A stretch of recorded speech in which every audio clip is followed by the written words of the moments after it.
baiklah teman-teman semua, sahabat-sahabat prakarya dan kewirausahaan. Pada kesempatan hari ini, Bapak akan meneruskan materi baru kita di kesempatan hari ini, yaitu dengan materi dengan judulnya adalah sumber daya, administrasi dan pemasaran, masih di KD 3.1 yang berbicara tentang pengolahan makanan khas daerah yang dimodifikasi. Yang mana materinya yang tadi saya katakan yaitu tentang sumber daya, administrasi dan pemasaran. Oleh karena itu siap-siap semuanya anak sekalian untuk mempersiapkan peralatan belajarnya. Dan untuk lebih berkahnya pembelajaran kita hari ini, awali kita dengan pembacaan doa. Mari kita berdoa bersama, mudah-mudahan pembelajaran kali ini diberikan kemudahan dan kelancaran dan keberkahan oleh Allah Subhanahu wa taala. Bismillahirrahmanirrahim. Rabbi zidni ilman warzuqni fahman warizqan wasi'an wa amalan mutaqabbala. Rabbi zidni ilman warizqan wasi'an wa amalan mutaqabbala. Allahumma shalli ala sayidina Muhammad wa ala ali sayidina Muhammad. Oke, teman-teman semua, inilah materi kita yang akan kita sampaikan, yang mana judul besarnya adalah komponen penyusunan perencanaan usaha, yang akan di dalamnya dijelaskan tentang sumber daya, administrasi dan pemasaran.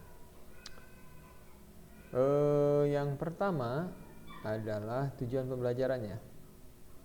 Yaitu kita mempelajari kegiatan pembelajaran sebelumnya, maka di kesempatan hari kita akan memahami komponen penyusunan perencanaan usaha, pengolahan makanan daerah yang dimodifikasi dan bahan pangan nabati dan hewani.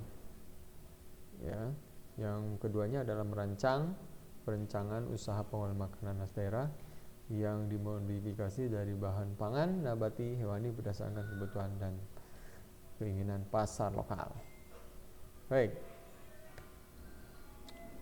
Yang pertama akan kita bahas tentang tujuan perencanaan dalam organisasi.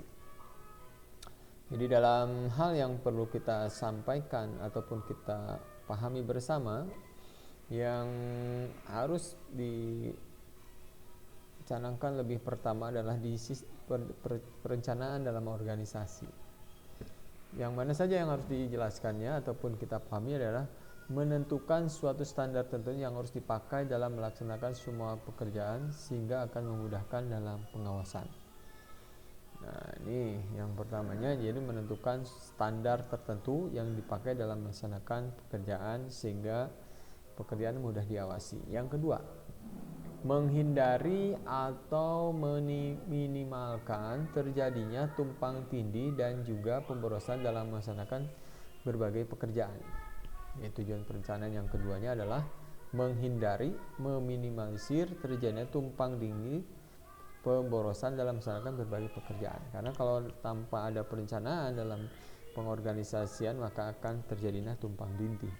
Yang ketiga, memberikan suatu arahan kepada para administrator atau non-administrator supaya bisa bekerja sesuai dengan apa yang sudah direncanakan.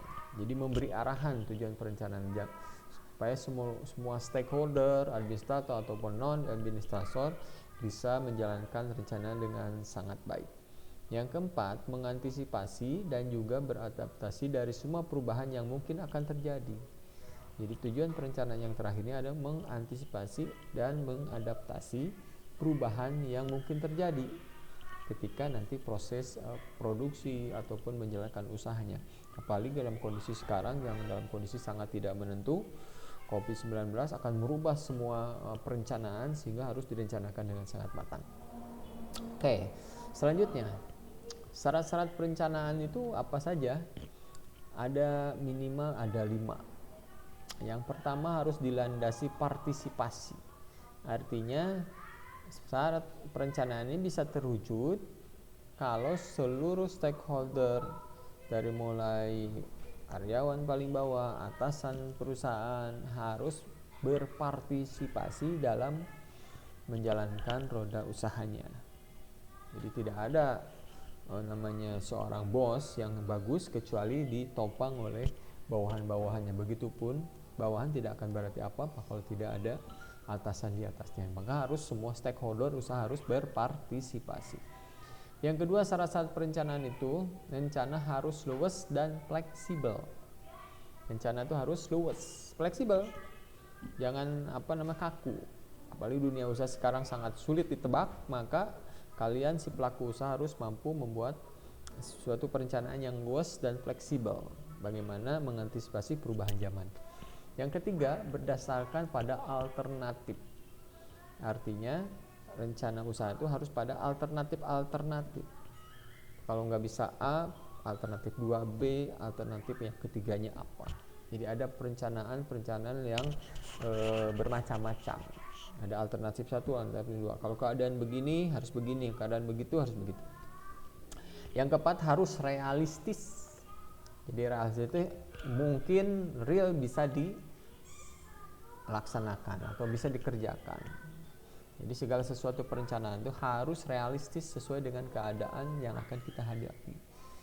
Jangan terlalu muluk-muluk. Jadi harus bisa membuat perencanaan yang realistis. Yang terakhirnya, perencanaan harus ekonomis. Artinya sesuai dengan budget yang kita punya. Jangan melebihi modal ataupun melebihi kemampuan yang kita punya. Kalau kita usahanya melebihi kemampuan secara ekonomisnya, maka dimungkinkan usaha kita akan mengalami banyak kesulitan. Oke, next. Ada 3 kelompok perencanaan. Secara besar ada 3 kelompok perencanaan. 1, perencanaan berdasarkan waktu. 2, perencanaan berdasarkan ruang lingkup. Yang ketiga, perencanaan berdasarkan tingkatan. 3 kelompok ini. Nah, artinya perencanaan berdasarkan waktu di dalamnya ada 3. Perencanaan jangka panjang, short range planning. Jadi suatu rencana yang dibuat waktu kurang lebih dari 1 tahun. Ada juga perencanaan jangka menengah, medium range planning, adalah pekerjaannya berlaku dari 5 sampai 7 tahun. Ada juga perencanaan jangka panjang. Mohon maaf ada yang salah pengetikan di atasnya. Perencanaan jangka pendek yang atas, yang ketiganya ada perencanaan jangka panjang yang pengerjaannya lebih dari 10 sampai 25 tahun. Nah, jadi kalau kalian mempunyai usaha, kalian buat 3 perencanaan itu. Jangka panjang, jangka menengah, jangka pendek. Yang keduanya, perencanaan berdasarkan ruang lingkup. Nah, artinya perencanaan itu satu harus terintegrasi, integrated planning. Ada suatu rencana yang di dalamnya menjelaskan secara menyeluruh detail sifatnya terpadu. Yang keduanya, perencanaan taktis atau tactical planning adalah suatu perencanaan yang di dalamnya memuat uraian mengenai berbagai kebijakan jangka pendek yang mudah disesuaikan dengan kegiatan selama tujuannya yang sama. Ketiganya, perencanaan strategis atau strategic planning. Jadi suatu rencana yang di dalamnya memuat uraian tentang kebijakan jangka panjang dan waktu pelaksanaan yang panjang. Umumnya perencanaannya di sini sangat sulit untuk diubah. Yang terakhirnya, perencanaan berdasarkan tingkatan. Ada 3 juga di dalamnya, perencanaan harian, day to day planning. Rencana yang berisikan berbagai kegiatan harian yang sifatnya rutin. Yang keduanya, perencanaan operational planning, adalah rencana yang hanya fokus kepada pedoman ataupun petunjuk pelaksanaan berbagai macam program organisasi.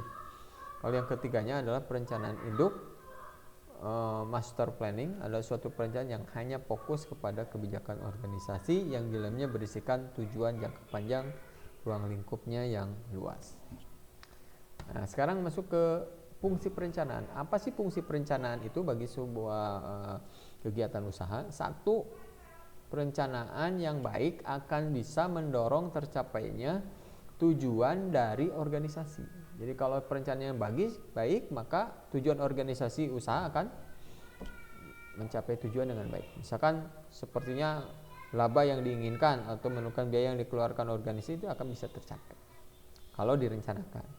Yang keduanya, untuk menghadapi dan meminimalisir dampak yang ditimbulkan dari ketidakpastian di masa yang akan datang. Kali lagi sekarang masa sangat sulit. Masa pandemi, banyak perubahan, banyak hal yang tadi duga, maka harus direncanakan dalam rangka meminimalisir dampak yang ditimbulkan dari ketidakpastian usaha. Yang ketiga, fungsi perencanaan adalah untuk mengarahkan dalam pelaksanaan berbagai kegiatan supaya tertib dan teratur menuju tujuan yang sudah ditentukan. Kalau direncanakan dengan baik, maka kegiatan usaha pun akan tertib.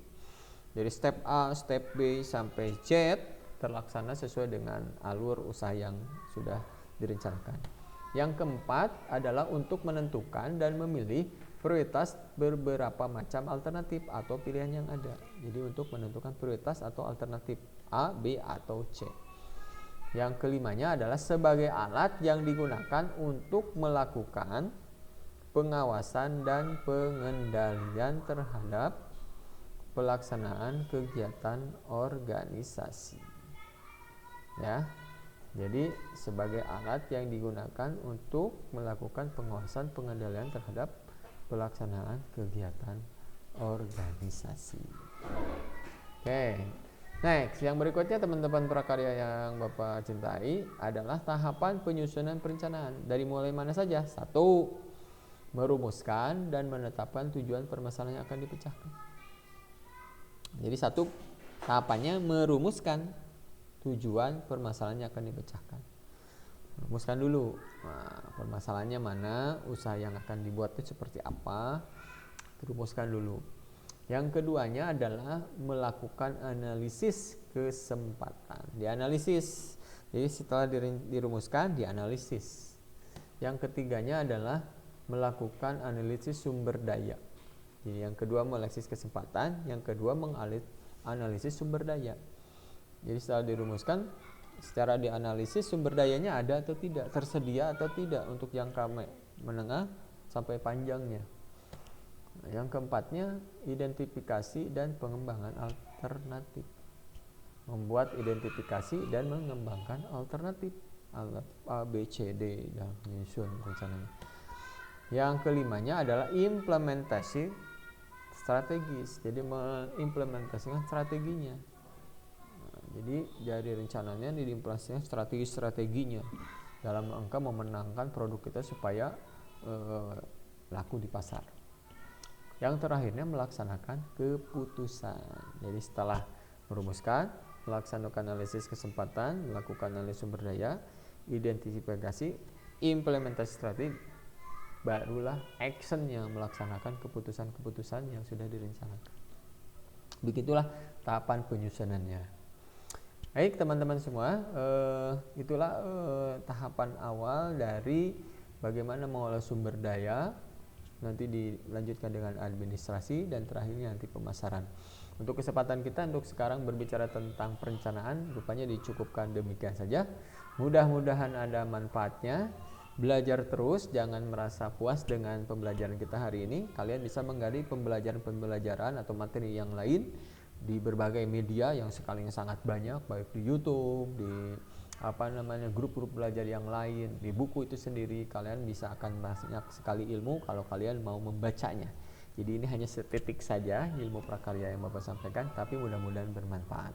Tapi supaya afdolnya kalian harus banyak membaca di literatur materi-materi yang lainnya.